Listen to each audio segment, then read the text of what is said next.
at an offense that carry death penalty, a judge reduce it to 20 years in prison. That is not acceptable. He has violated the laws passed by the parliament. Number three, sir, and this will be the last. Has that happened in Nigeria already? It has. Somebody convicted of terrorism was sentenced to 20 years in prison. When the law says, act of terrorism, if convicted, shall attract death penalty, no judge has a right to pronounce less than that. It is only when you have implemented the law, interpret the law, not the sentiment of a judge, the will of the people as conveyed in a law, then the president can decide if there are reasons for him to do so, whether to commute or to reduce. Death penalty or terrorism. This parliament is on record as having done that. Mr. President, I am troubled when, after all the efforts that security agencies and the prosecuting authorities have to invest to secure conviction, because unfortunately the state cannot behave like a mob. So you have to prosecute, follow due process. I am troubled by the conflicting judgment by various high court judges. Where the law says, act of terrorism, if convicted, shall attract death penalty, no judge has a right to pronounce less than that. It is only when you have implemented the law, interpret the law, not the sentiment of a judge, the will of the people as conveyed in a law, then the president can decide if there are reasons for him to do so, whether to commute or to reduce. How can an offense that carry death penalty, a judge reduce it to 20 years in prison? That is not acceptable. He has violated the laws passed by the parliament.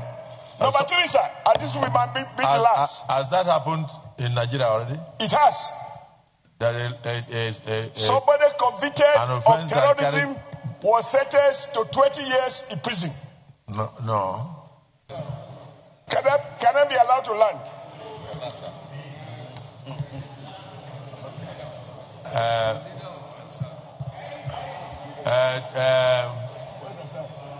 The civil senator, you have, Mr. President, that is the leader of Assad. They have a group.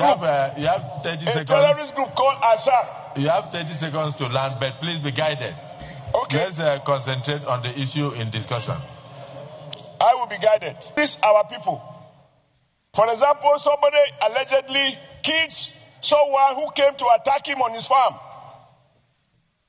And because he killed in self-defense, the man was sentenced to death. But there is no evidence that those who have come to attack farmers and kill farmers, there is no evidence that they have been so convicted, sentenced to death. These are some of the issues we have to deal with so that nobody is given any excuse to misunderstand what is clearly a national challenge. Gumi has no right to say that.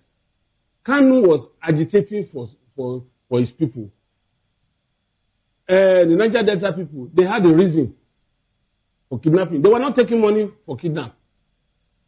They will kidnap and insist that if foreigners don't leave their oil rigs, that they will not be released.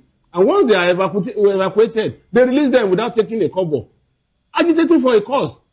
What cause is a bandit agitating for?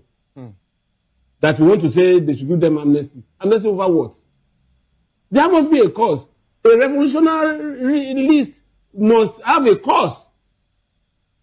So which is building the reason why he's agitating. Everybody knows that Kanu wants Biafra. Niger Delta, they want the environment cleaned up. They want government to take care of what they have lost in terms of giving them welfare. But what are the grievances of the bandits that they brought them from Mali, Niger, and all the rest to come and upset our political, for our democracy, and then after upsetting it, chasing Jonathan away, and now you now said go back to your country empty-handed, and decided not to go and formed rings, and they had opportunity of helping those who are mining our resources in Zamfara, our gold, to protect them and make it lucrative for them. And what are they agitating? What is the agitation?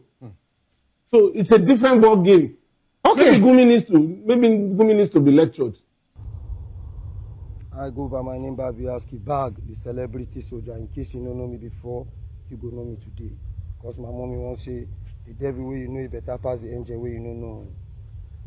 Ladies and gentlemen of the Nigerian Armed Forces, please make una stand up, arise.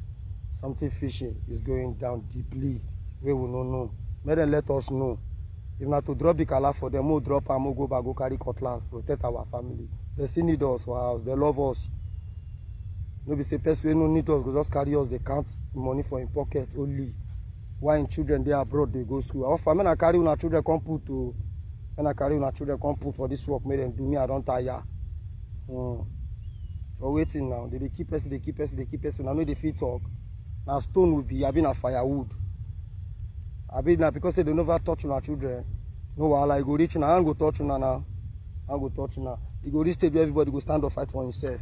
I come outside tell una this one boldly. May everybody ready to fight Kala for himself. Everybody ready to fight Kala for yourself and fight. I cannot save the country anymore. I know if we save the nation again. Yeah, I don't even think whether we get president. Is our president alive? Mr. President Bola Ahmed Tinubu, please, what is happening now? They are killing the Nigerian soldiers. I even say you see so, you see the killing so, you see what happen for your country. They kill you, they travel. You get patient, you get conscience so. I'm go touch you, I'm go reach you. Continue to the do one. Continue. No be the vote is good, baby. No wahala, continue. We are good. Men mount. Babiaski back say so. Nigeria, vote wisely next election 2027. I have just been rightly informed that Evangelist Daniel Uko have been arrested by the Nigerian police force because of the video he posted about the incident that happened in the community in Nasarawa State. In Nasarawa State, where he was holding a crusade, where he was part of a team in a crusade, and then the Fulani herdsmen attacked that community. I've watched that video, I saw that video, and that video was real. It was legit. There was no photoshopping, there was no any kind of AI mixture. It was real. The situation was real. And the man only reported, the man of God only reported what was happening at that time. And because of this, the Nigerian police have arrested him. You see, we have become a useless society. This is why Donald Trump called us this is why Donald Trump called us a useless country. We are useless. This is what the Nigerian state has become.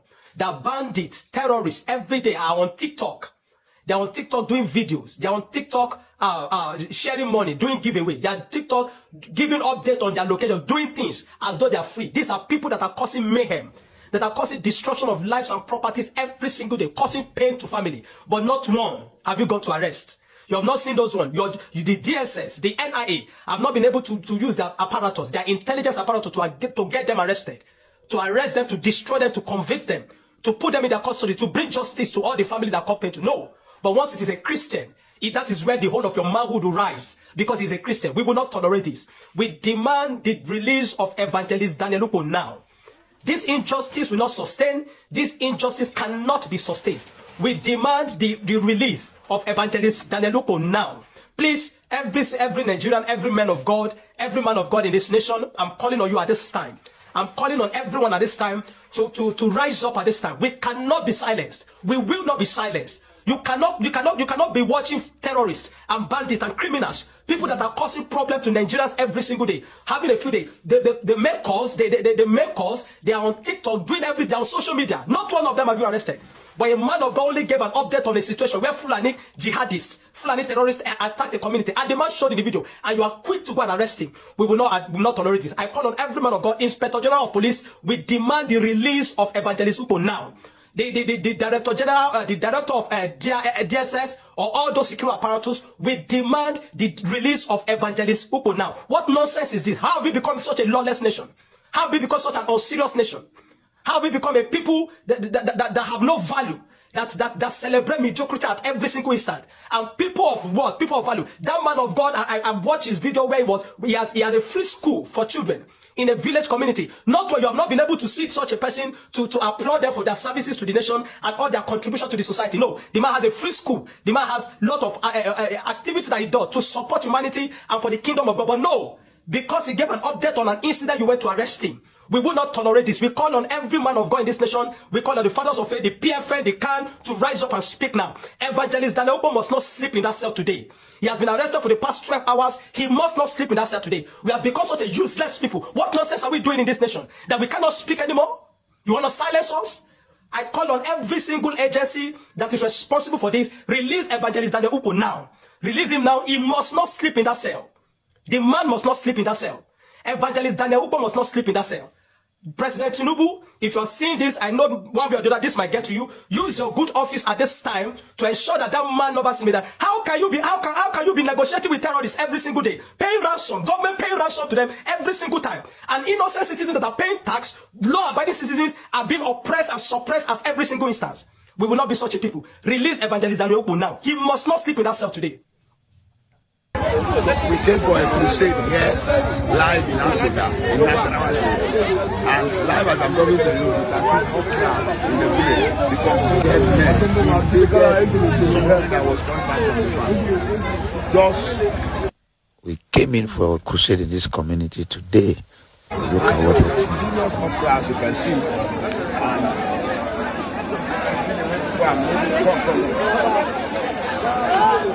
you can see the youth, everybody is on rest just for the sake of its right here in Nasarawa State. A serious uproar in this community. Calling President Bola Ahmed Tinubu is scam. Requires no defense. It's obvious that President Tinubu is a scam.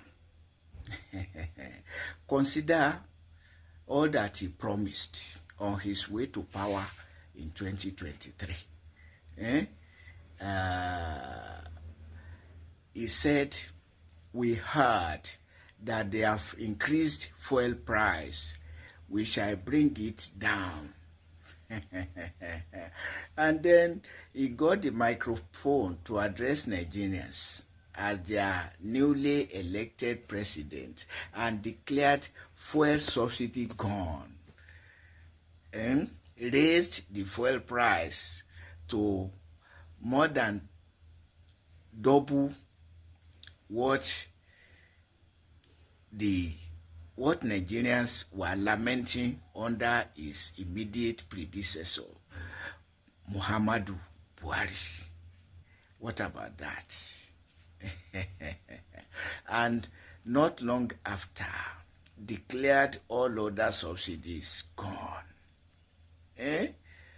subjecting Nigeria to worse economic situation than ever before. Cost of fuel alone, coupled with poor pay of workers, yet sinking Nigeria in debt. Only for, well, floating.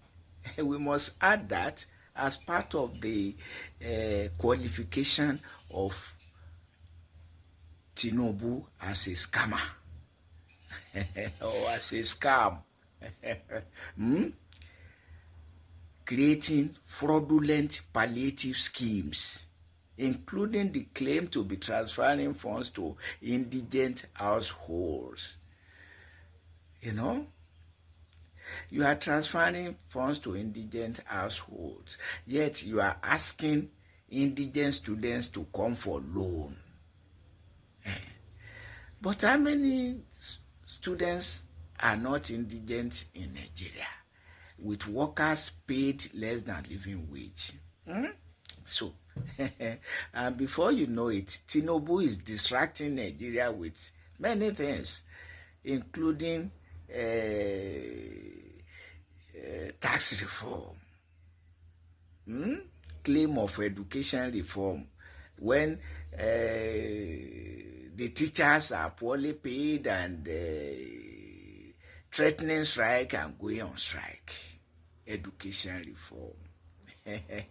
Okay, history is now returned to the curriculum. Now, English rather than vernacular must be used to teach Nigerian students from primary to tertiary levels. And I say that should be the case, so that our lingua franca should not be de-emphasized in favor of our mother tongue. Both should be promoted. That's my point. It's not that one should be de-emphasized for other. Which one do you not need? You need your mother tongue, which is should be your natural language, and the lingua franca with which to communicate with the world. Even among Nigerians, that is said to have more than 250 languages.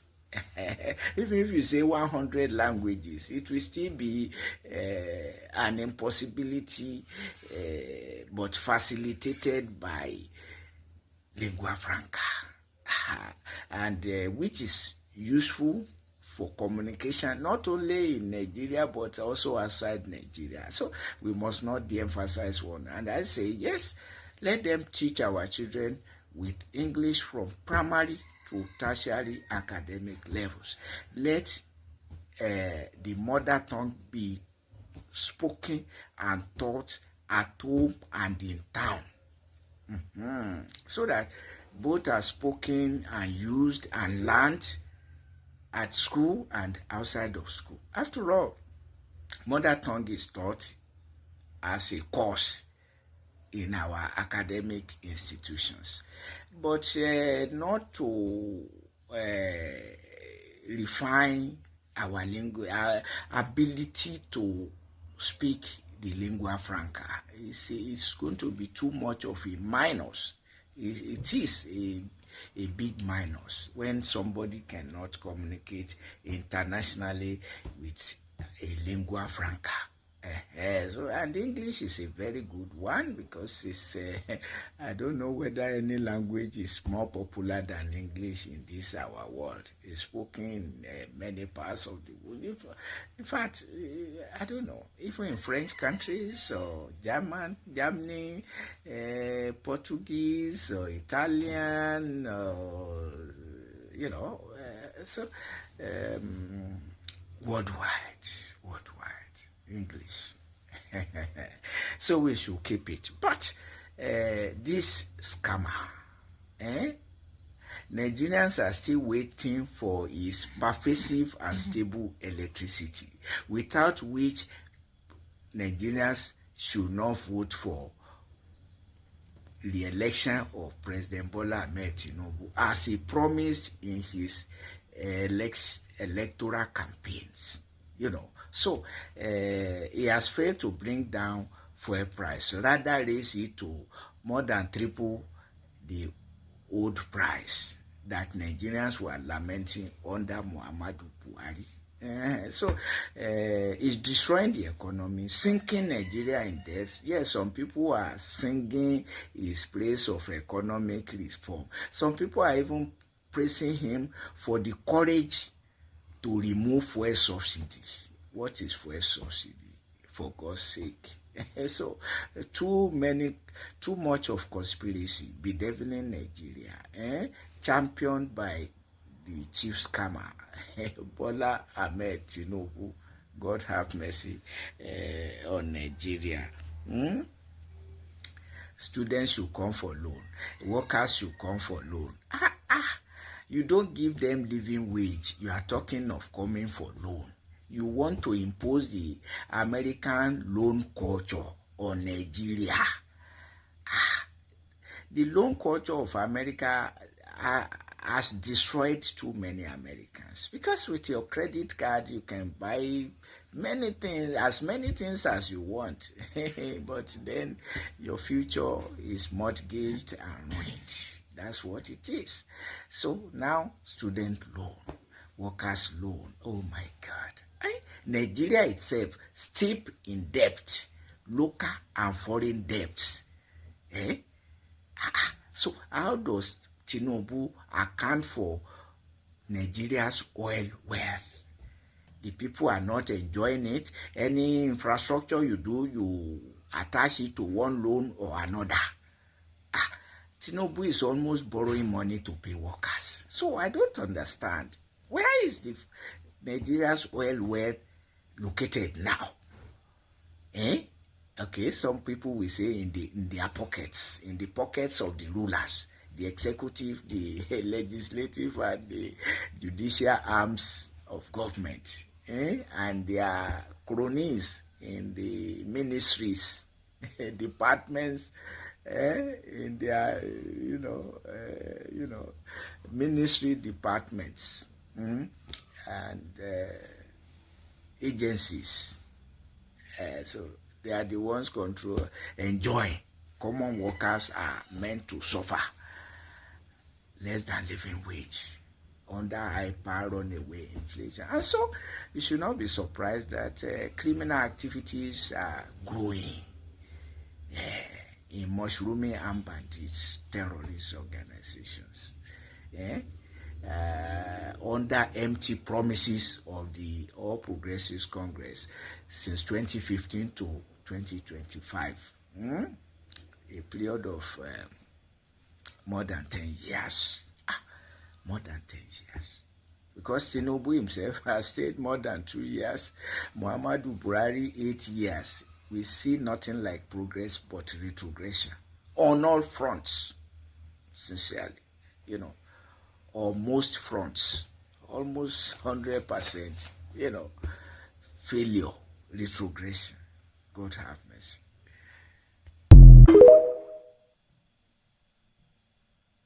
Colleagues Henry Siraki Dixon, Bayelsa West, and I rise to make a brief contribution to this discussion on a very serious issue. Yesterday, you will recall, Mr. President, that out of concern, I raised this issue with you, and you said this motion was being considered. So I'm happy that the deputy leader has brought this. But let me observe, just as the way Senator Abaribe also touched on that briefly. Please, this is one of the most trying periods that our country is facing. Even in battle times, in war times, it's not easy to lose a brigadier general. It's not easy to lose a brigadier general. Even in battle times, it's not easy to see this mass of communities being displaced, harassed, taken hostage, and people killed in several parts of our country. Our democracy, right before our eyes, is being rubbished. Our country, right before our eyes, is losing prestige and respect, and is endangered by the day. So this is a very serious motion. And I want to briefly object to the way and manner some of the comments from the other side have been on this very serious issue. This is the Senate of the Federal Republic. Sorry, no, please. I'm coming. Let me make my views, please. You will learn, but which other side? There is only No. There is only one The side. mover of the motion.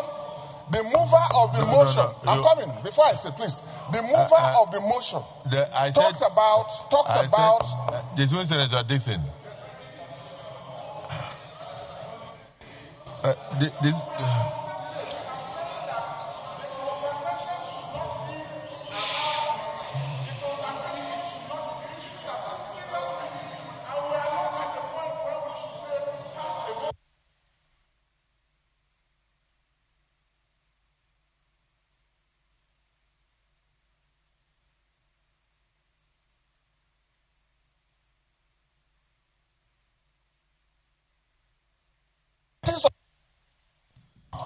But when we are here, please, let's not talk.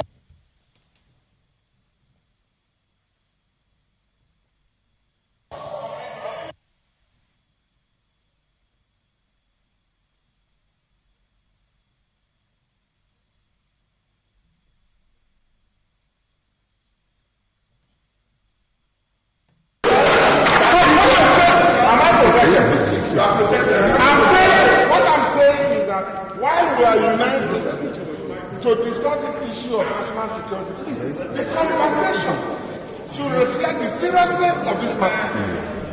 And not as if this Senate is an extension of the presidency that we will come here and comment on a situation like this. Please, I respectfully request that all the prayers that talk about comment, Prayers are. avoid all of that now. What was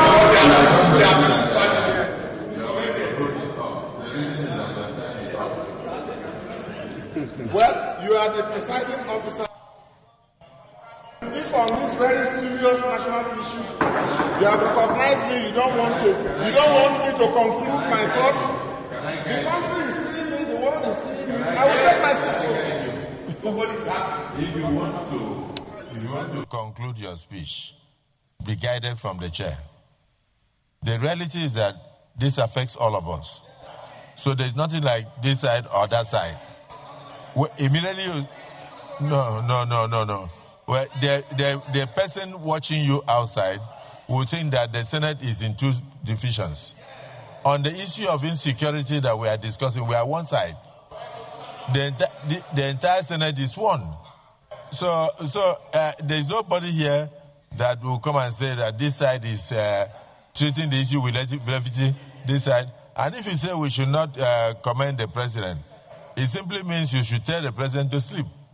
When a man has canceled his international trips and stayed back to face the issue, what you are seeing is an attack on Nigeria by our enemies.